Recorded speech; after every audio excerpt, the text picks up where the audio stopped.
Good morning, guys. Today is November 8th, a couple days after I killed my buck. I was looking for my pocket knife the other day and I realized I left my pocket knife all the way at the back of this property where I gutted that buck. So I obviously got to go back here and get it. And I figured while I'm coming back here, I kind of want to make a video kind of going over everything that happened, why I think that deer was moving through there, the sign that we saw, why we picked the tree we did. Just because I think after I killed that buck, you know, with all the excitement and everything, a lot of the explaining may have gotten overlooked, I guess, or the storytelling. I became more worried about, you know, gutting the deer and getting it dragged out than telling the story, which, you know, I'm worried about the meat. It was a warm day. I want to take care of it. But with that said, I am walking back here now. Stopped at the gas station, got a coffee, and I'm gonna kind of talk about November the 6th. So stay tuned.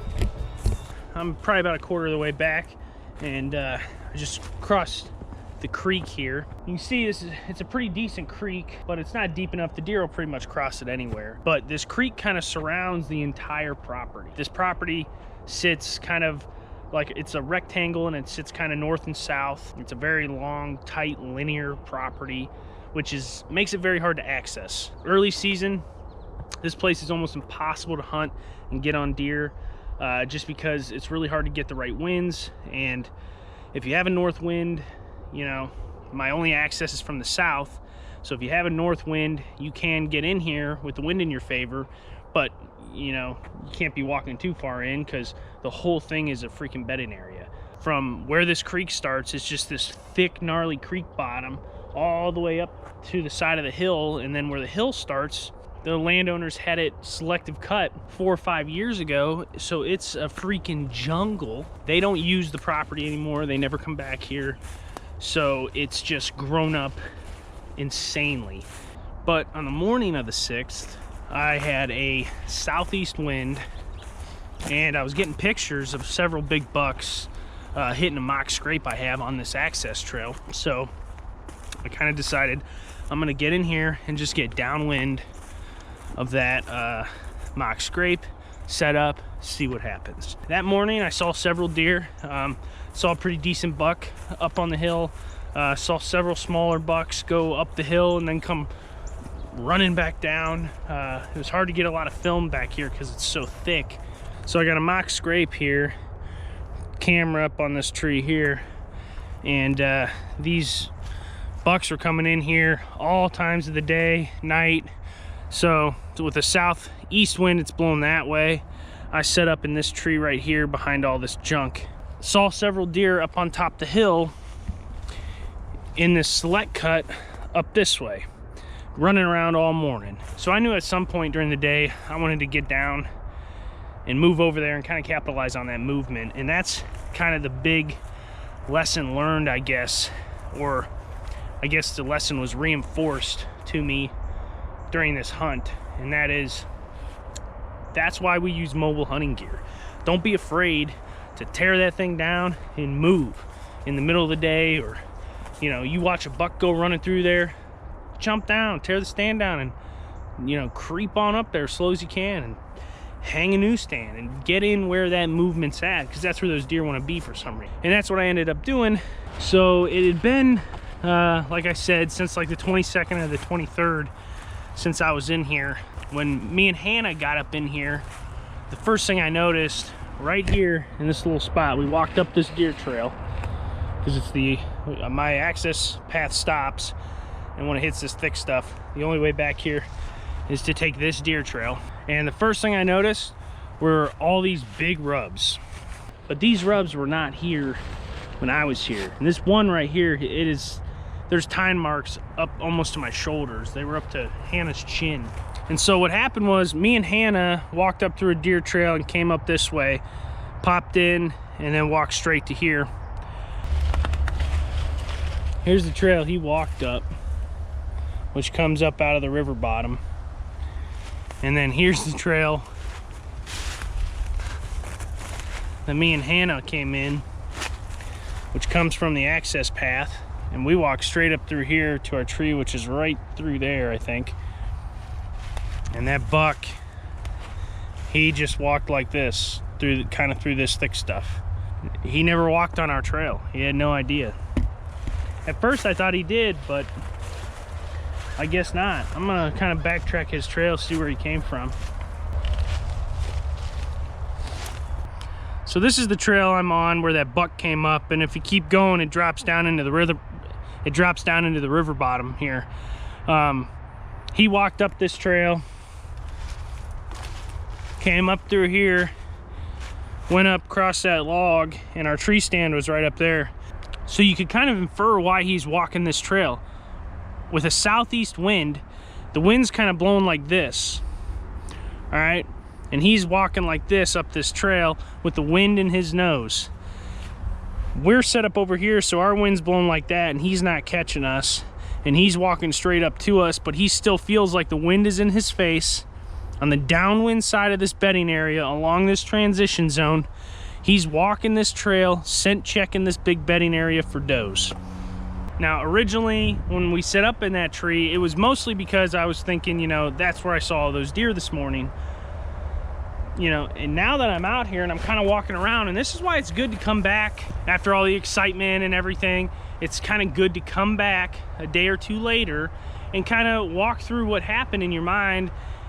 Like, I just kind of had an aha moment, you know. I found the trail where this buck walked up. You know, originally yesterday or 2 days ago when I shot that buck, I thought he walked up the trail that me and Hannah walked up. That's why I was so surprised. I was like, how did that 4-year-old, 5-year-old buck walk up the trail that me and Hannah walked up and we didn't get busted? Like, it blew my mind, and that's why I thought it was so amazing. But after watching the footage again and kind of figuring out where he came through and where I shot him, he 100% walked down this trail, which is parallel to the trail we walked up. So he never got our ground scent. And what he's doing here is he's coming up out of this river bottom, and this is all bedding area. Now, it was a good plan on our part to get downwind of this thick stuff on this transition line. But, you know, I've always said this before, hunt the downwind side of bedding areas during the rut. That's where these big mature bucks are gonna walk, because, you know, I said it that morning too, I believe. These bucks are walking this downwind side of this bedding area because they can literally smell every doe that's bedded in there and figure out who's in heat and who's not without having to walk through it all. And this is just the path of least resistance. These big old bucks, when they get to a certain age, this time of year, they're trying to cover ground and get to the places where they know that they've bred does in the past and do it the easiest way possible and still stay safe. And that's why I believe these bucks, they got a couple things going for them when they're walking the downwind side of these bedding areas on these transition lines. They got the wind coming out of the thick stuff. They're scent checking does, but they're also, you know, they're keeping the wind in their face, and they're smelling any danger that's coming out of that thick stuff where they can't see.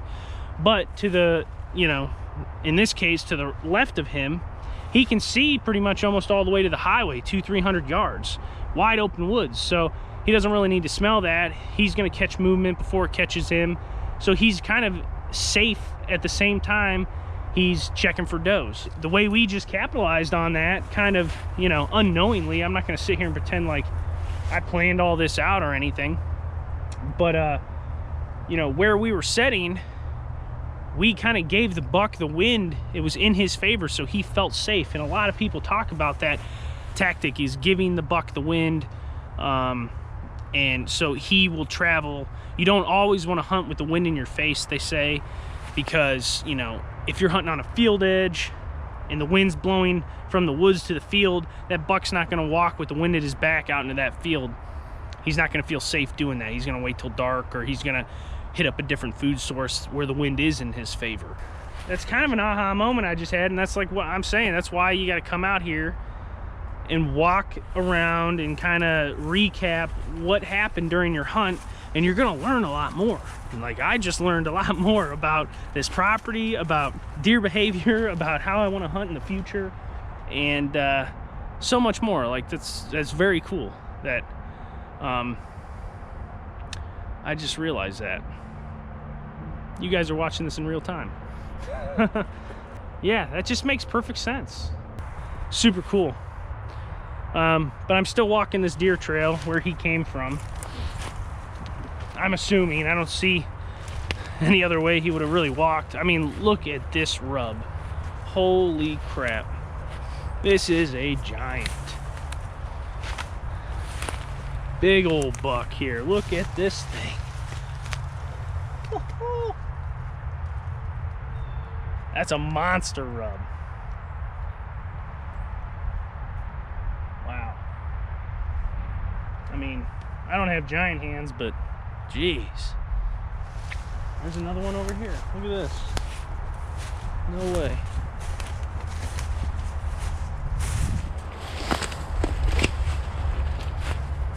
This one looks like it's not as fresh, but still a pretty big tree. I mean, look at that thing. Cool. This trail just kind of opens up here in this open, like, beech trees. And I know there's a trail that kind of runs down this edge and then goes down into the bottom, and then there's a ton of deer trails. Like, trust me, I've walked all over trying to find like a really good creek crossing to capitalize on this time of year, and it just doesn't exist. These deer cross this river everywhere. It's not deep enough to like really create a significant pinch point that I've found. And the property line too kind of runs almost down the middle of this in a way that makes it like, you know, kind of line hunching, so I like to stay away from that too. Look at this rub. I mean, these are tall rubs, man. Just lots of buck sign in here, lots of rubs. I would almost bet that that buck was on the other side of the river or down here in this big bottom when me and Hannah walked in. You know, and as much noise as we made and how loud we were and how long it took us to hang that stand and all the commotion and whatnot, like, if that deer's a quarter mile, half mile away, he has no idea. So, like I said, this time of year, you might bump one buck, you might bump 2 bucks. Odds are there's another one on the way. So, I'm not sponsored by Onyx, but I'm definitely an Onyx fanboy. I think it is absolutely just essential for the modern day hunter. Even, you know, yeah, it definitely has like a serious place in like western hunting and those big woods hunters and down in southern Ohio. But even on these properties that I'm hunting, these small 100 acre, 60 acre, 40 acre parcels, like, there's so much stuff to remember. There's stuff that before I started like taking notes and journaling and stuff, I used to keep everything in a book. Now, you know, you can do everything on your phone and keep all kinds of notes and everything, so you don't have to carry a book with you. But before I started like journaling all this stuff, I've forgot more stuff than I remember from year to year to year about where rubs were, scrapes, where I saw deer moving, when I saw a certain buck in a certain place. Like, you forget a lot of that stuff, believe it or not. Like, when it's in the moment, you're like, oh, I'll remember that. Like, nope. At least I don't, you know. And it'll be like January when I'm walking around, I'm like, oh yeah, why didn't I hunt here? Duh. Onyx really does help you out. And what I'm gonna do now is start a track and kind of walk back up through this trail where this buck was, and kind of mark some rubs and then mark that stand location. And in the future, at some point, you know, I'll write a note. Man, look at this rub. These are all so tall. I mean, just rubs in here. But I'll write a note in here, like, you know, hang a stand, because this is a spot where, you know, the more I look at it, I might be interested in hanging like a permanent setup way back here, just to alleviate, you know, having to walk back with a stand on your back. You know, for like an early morning hunt or something, it would be nice to just throw the backpack on and walk back here. But I'm setting a track right now, and I'm just gonna walk this deer trail And I'm gonna mark it. I'm gonna mark the stand, mark some of these big rubs just to maybe take some pictures. You can upload pictures now. And then I'll like kind of upload a picture of the tree I killed that buck out of. Yeah, that way, you know, this spring or this summer, when I'm trying to find, you know, when I'm doing all my chores, my deer chores, and trying to figure out where I want to move stands to and everything for the coming year, you know, I'll have a note that says, put your deer stand here, essentially. I won't forget it. Not that I would forget this one just because this is where I killed my buck, but it always helps for every little thing. Say I just had an encounter with that buck, you know, and he busted us or something, took off. It'd be good to make note of that.